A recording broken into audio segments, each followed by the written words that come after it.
Kwizina rya Data n'irya Mwana n'irya Mutima Mweranda. Amen.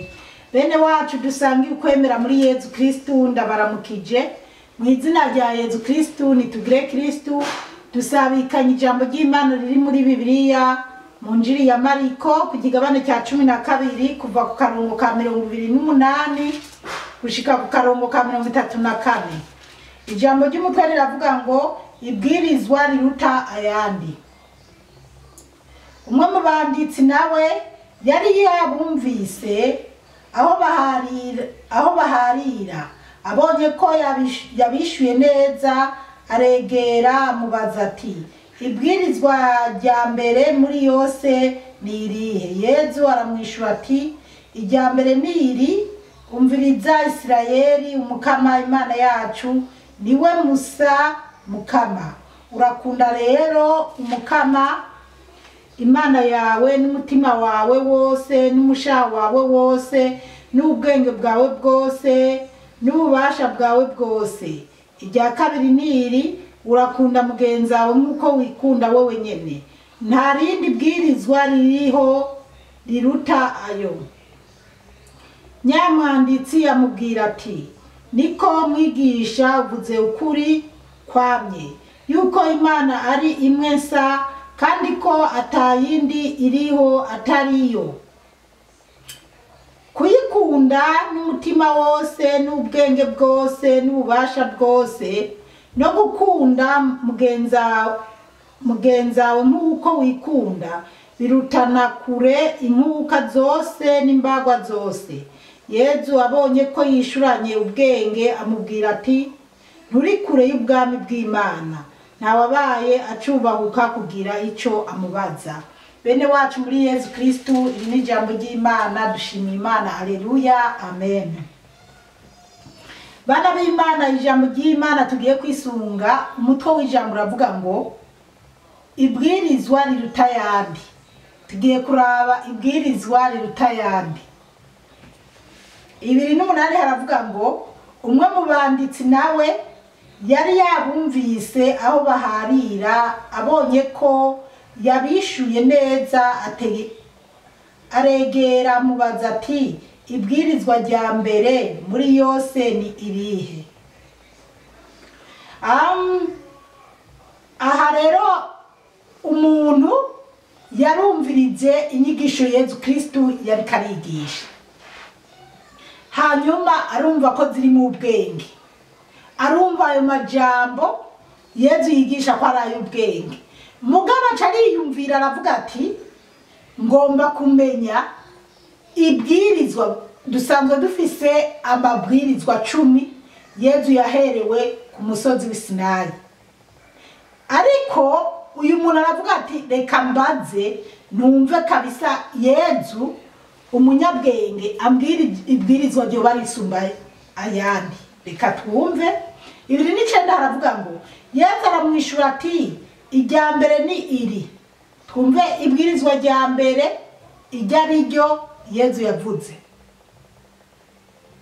Umviriza Isirayeli, umukama Imana yacu niwe musa mukama. Yezu yavuze umviriza Isirayeli, umukama Imana yacu niwe musa mukama. Umukama niwe musa mukama, Imana yacu ni Yezu. Rero ariko arabwira aba bantu umviriza Isirayeli. Isirayeli rero murazi ko Yakobo yahinduriwe izina, hanyuma hakaba hariho n'uyu munsi abitwa abanyisirayeli canke abisirayeli bakomoka kuri Yakobo. Rero Yezu avuze umviriza Isirayeli, ariko abantu bose bemera Yezu Kristu twese tugomba gutega amatwi iri bwirizwa, kuko ryari Yezu wenyene yarivuze, yagikuriye mu kanwa kiwe araritubwira. 30 haravuga ngo urakunda rero umukama Imana yawe n'umutima wawe wose, n'umushaha wawe wose, n'ubwenge bwawe bwose, n'ububasha bwawe bwose.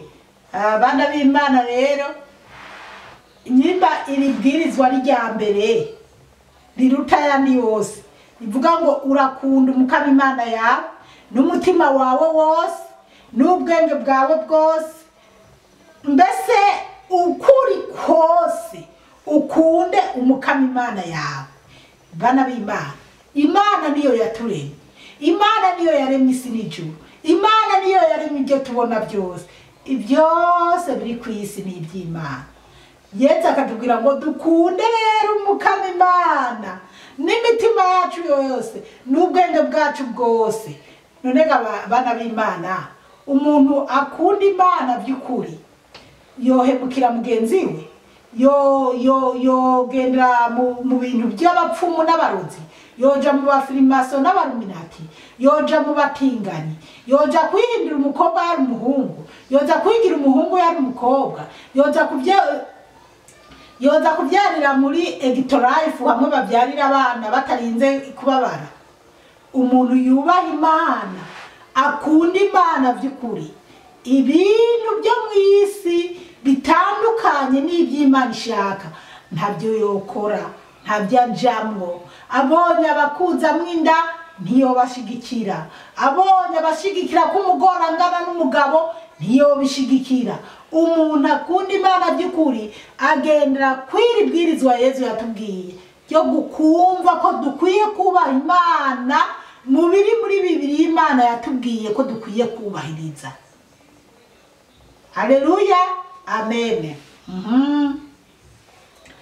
Itatu na rimwe haravuga ngo irya kabiri ni iri. Twumva ibwirizwa rya kabiri Yesu yavuze, urakunda mugenzi wawe nk'uko wikunda wewe nyene. Nta rindi bwirizwa ririho riruta ayo. Haleluya, amen. Haleluya. Yesu rero yaduhaye amabwirizwa abiri. Yesu yaduhaye amabwirizwa abiri ngo dukunde bagenzi bacu nk'uko twikunda twebwe nyene. Ariko biragoye ukunda bagenzi bacu nk'uko twikunda, biragoye. Kandi nubwo bigoye biranoroshe. Gukunda mugenzi wawe araye ubusa, ukamenya ko araye ubusa, ukamuha kubyo ufise, si byiza. Ni byiza ko bagenzi bacu umenye ko umwana wiwe atagiye ku ishure kubera yabuze amakaye yamuhe, umenye ko mugenzi wawe ari guhangayika yabuze impuzu zo kwambara, mugurire. Umenye ko mugenzi wawe agwajije kwa muganga canke bamunyaze itongo. Ariko mana, hari ibintu byinshi ndiko ndiyumvira biciye biza mu mutwe wanje. Gukunda mugenzi wawe ngo nkuko wikunda wewe nyine.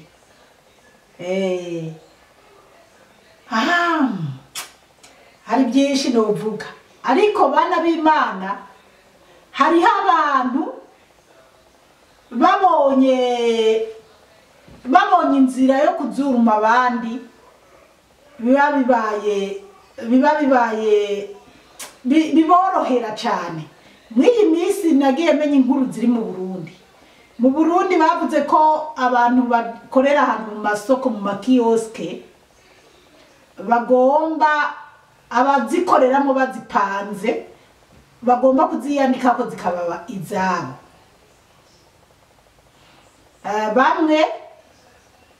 Bamwe bakabesha abana ngwego ngo nzokwandikisha wewe, abandi ngo mbese nyene bimeze nk'ibintu byabayemo akajagari.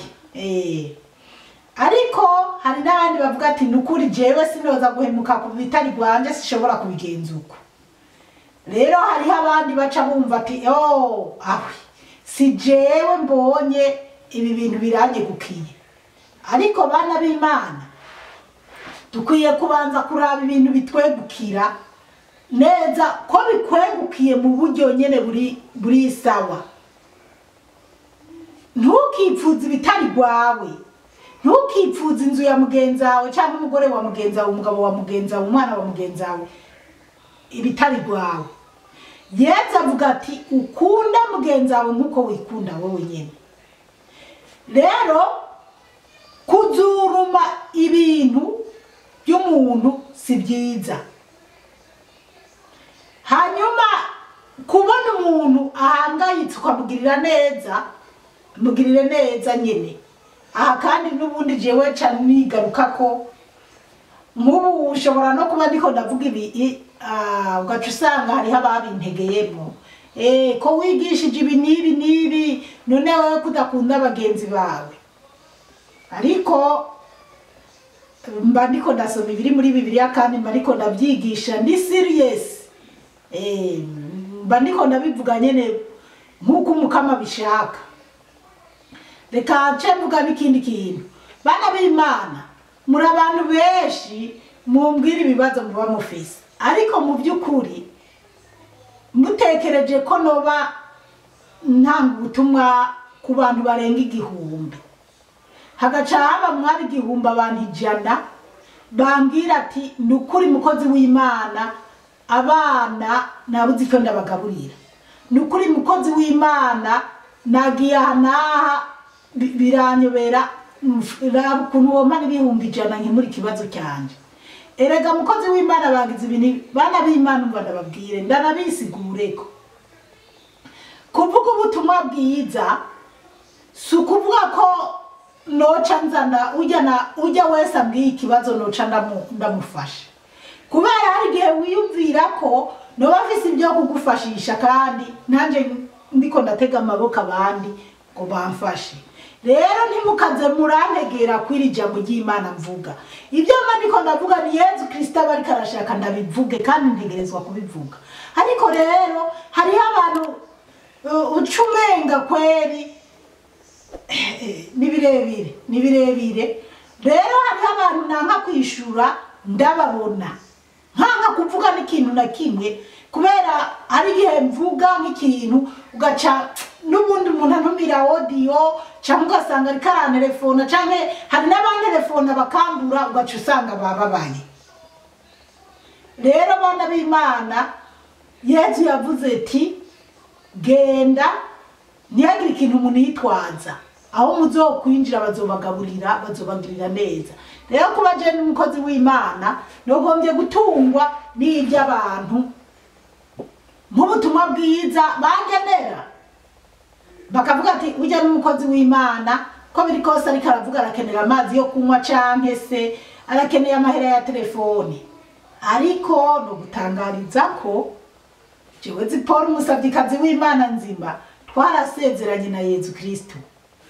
Nasabye Yesu Kristo ko azomfasha jewe sinzengire umuntu nsaba ngo amamahera yo gucaja muri telefone. Hegi uwo bayumva muzuku rero ati aratanguye kumbura ariko arasotera ko tuzoza turamuha amahera. Oya, igihe Yesu Kristo azoba atariko amahera yo gushira muri telefone canke yo gukora ubu butumwa ndiko ndakora nyene sinzobukora, ntibizogenda neza, ntibizokundika. Gusa jewe nta muntu nzobwira ati kubera abana b'Imana birimo imitego myinshi nka jewe Yesu Kristo yantoye kuvuga ubutumwa bwiza bitandukanye n'abandi, kuko je ni mu Gatolika kandi muri Gatolika tumenyereye ko abapatiri aribo bavuga ubutumwa baratubwira inkuru nziza bakadusomera misa bakagira ibintu nk'ibyo. Nanje hari ukuntu Yesu yantoye, rero sinocanza kuvuga ngo nibangenere nk'uko bubaba nibampe kukigira 10 cyane ku mashikano. Oya, ariko kubera ko Yesu akeneye abakozi benshi mu murima wiwe, arafise n'abandi atora mu buryo aratora mu bapadiri, araja no mu bantu ba Nyarucari akadutora akadushiraha. Bana banje ni mu nkoreruko. Hanyuma nk'uko atora no mu yandi madini mvuze muri Gatolika, ariko n'abandi mu yandi madini kumbure mvuze ibyonzi. Rero ndiko ndabwira bitumye mvuga kumbure n'ibyo nkeka ntari kwinjira mu mugabo ubwo nyene ko ndiko ndabivuga Yesu yashimye ko ndabivuga. Bana b'Imana rero ni wabona uri kurantura ingorane ntuzovuge ngo zipora ngo avuga ngo aravuga ubutumwa bwiza. Hari abantu bagiye bantega imitego bagira iki, ariko iyo mitego umuntu ayivuga akantega imitego, ariko ntacyo byongira, ntacyo byongira, kuko Yezu arazi uwo ndiwe, arazi uko yantoye, arazi uko ngenda nuko nicara nuko mpaguruka. Rero mugabo turiko turavuga ngo ukunde mugenzi wawe nkuko wikunda wewe nyene. Rero ntiwumve ko jewe ntoba nkunda bagenzi banje, ariko twese duhamagariwe gukunda bagenzi bacu nkuko twikunda. Niwabona rero uri kurabwira mugenzi wawe ikibazo ufise ukabona ntagikemuye, ukumva ko ari umukozi w'Imana canke yari umuntu w'Imana yarakwiye kugikora, ntiuce ugendana umujinya ngo wumve ko yase kugukemurira ikibazo kandi ari umukozi w'Imana kandi avuga ubutumwa bwiza.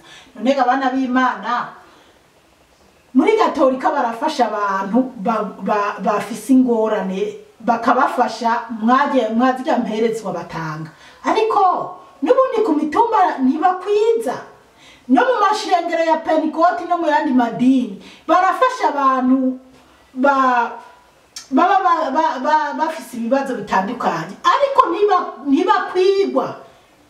Niyo mpamvu rero utobabazwa nuko zipora wambwiye kugowe nkanka kuguha ikintu.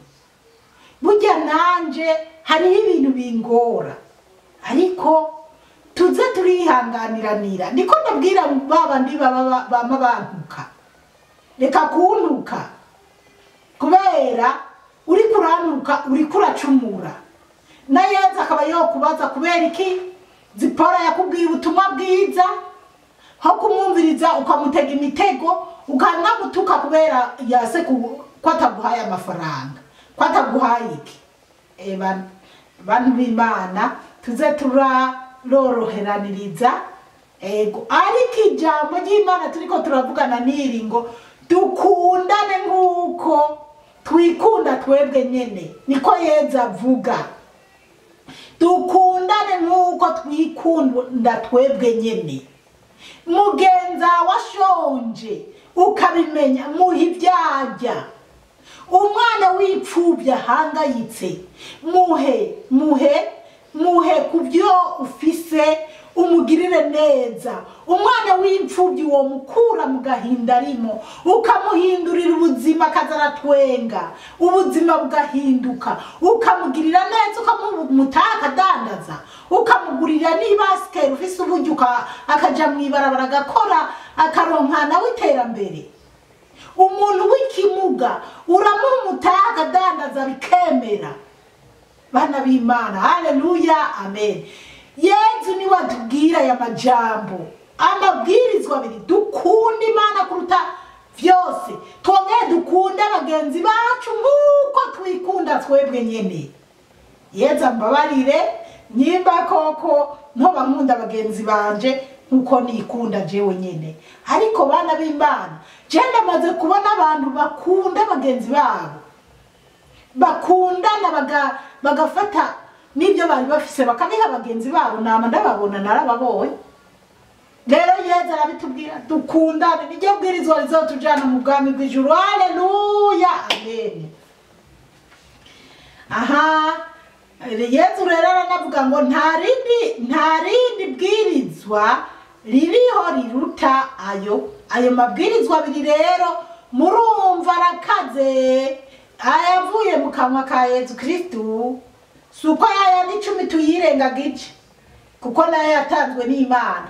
Ariko kubera ko ari amabwirizwa 10 harimo ibyagiye bitunanira gushira ku murongo neza, nibyo byatumye Yezu ava mu ijuru araza mu isi. None hararahe baratwihera n'ayabiri. Ubahiriza yabiri rero, nibubahiriza yabiri bizotuma ugendera mu murongo mwiza, bitume umwana n'Imana, bitume ukunda Imana, bitume wirengagiza iby'isi, wubahe kubaha, gukunda bagenzi bawe, gukunda Imana kuruta byose.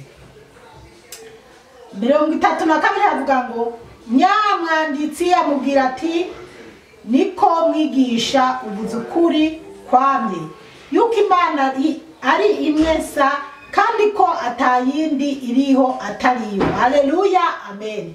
Ubu rero uyu mwanditsi rero aca arashima ibyo Yezu avuze ngo nukuri pe aranezerwa n'ibyo nayo mabwirizwa abiri Yezu aduhaye. Haleluya, amen. 3 kuyikunda n'umutima wose n'ubwenge bwose n'ububasha bwose no gukunda mugenzawe nkuko wikunda biruta na kure inkuka zose n'imbagwa zose. Haleluya, amen. Gukunda Imana, kubaha Imana, gukunda abagenzi bacu ngo biraruta kure ngo inkuka zose imbagwa bya bindi byose bahora bagenda guhereza ku ruhimbi ngo bariko barahereza Imana, bariko baragira iki.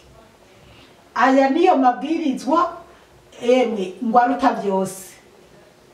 Rero twubaha Imana, twongere dukunde bagenzi bacu nkuko twikunda twebwe nyene.